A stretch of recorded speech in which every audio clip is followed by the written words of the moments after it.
Satyabhama பல்கலைக்கழகத்தோட வேந்தரும் JPR கல்வி அறக்கட்டளை தலைவருமான ஜேபிஆர் உடல்நல குறைவு காரணமா காலமானார்.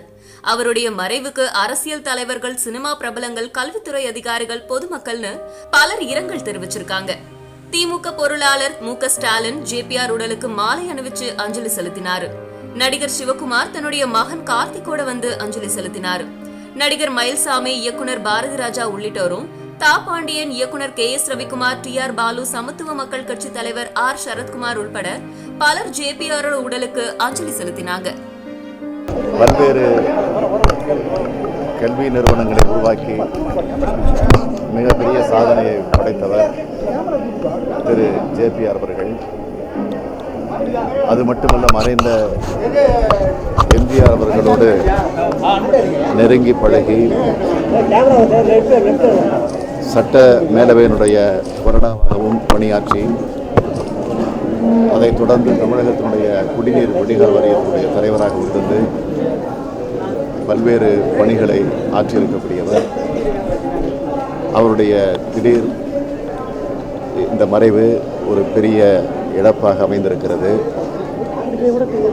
அவரை இழந்து வாடிக்கொண்டிருக்கக்கூடிய அவருடைய குடும்பத்தாருக்கு, அவருடைய சுற்றத்தாருக்கு என்னுடைய ஆழ்ந்த இரங்கலை திராவிட முன்னேற்றக் கழகத்தின் சார்பில், குறிப்பாக தலைவர் கலைஞர் அவர்களின் சார்பில் நான் தெரிவித்துக் கொள்கிறேன்.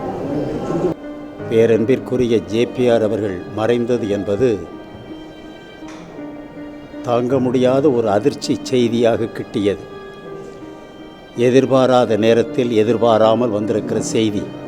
அவர் மீனவர் சமூகத்திலே பிறந்தவர், அந்த குப்பத்திலே பிறந்தவர், படிப்பதற்கு அதிகமான வாய்ப்பை பெறாதவர் என்று சொன்னதோடு முதலாக என்னை அறிமுகம் செய்தவர்கள் அவரை ஒரு முரடர், மகா கோபக்காரர், யாருக்கும் கட்டுப்படாதவர் என்ற அடைமொழிகளோடு தான் எனக்கு அறிமுகம் செய்தார். ஆனால் நான் பழக பார்த்த பிறகு அந்த முரட்டு மனிதன் மிக பிடிவாதமாக இந்த தமிழகத்தில் ஒரு தனி மனிதனாக இருந்தாலும் துணிந்து எண்ணி இதை செய்து முடிக்க வேண்டும் என்ற முடிவை எடுத்தால் முடியாதது என்று எதுவும் இல்லை என்பதை செய்து காட்டியவர்தான். அவர் மீது ஒரு அநியாயமான ஒரு வழக்கு போடப்பட்டு முட்டத்திலே பிணை கைதியாக விடுதலை பெற்றிருந்த போது நான் கன்னியாகுமரி மாவட்டத்திற்கு போயிருந்த காரணத்தால் அங்கேயும் போய் அவரை பார்த்துவிட்டு அந்த முட்டத்தை பார்க்க போனேன். அந்த குக் கிராமம், அந்த துறைமுகம், அந்த வட்டாரம் இந்த ஒரு தனி மனிதனால் புது பொலிவு பெற்று நிற்கிறது.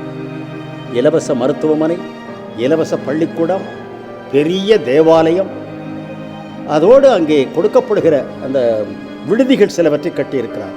மிக மலிவான விலையில் வருகிற மக்கள் எல்லாம் சாப்பிடுகிறார். மருத்துவமனைக்கு வருகிறவர்கள் எல்லோருமே சாப்பிடலாம். யாரிடமும் கட்டணமே வசூலிப்பது இல்லை, மருந்துக்கும் உணவுக்கும். ஒரு தனி மனிதனால் இவ்வளவு காரியங்களை செய்ய முடியுமே நினைத்தேன். காலம் நல்லவர்களை கட்டாயம் அழைத்து கொண்டும் அந்த பட்டியலில் இவரையும் இப்பொழுது அழைத்து சென்று விட்டது.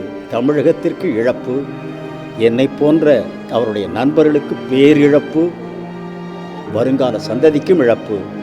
ஆனால் அவர் பதித்து விட்டு சென்றுள்ள இந்த தடம் வருங்கால சந்ததிக்கு பாடமாக அமையட்டும்.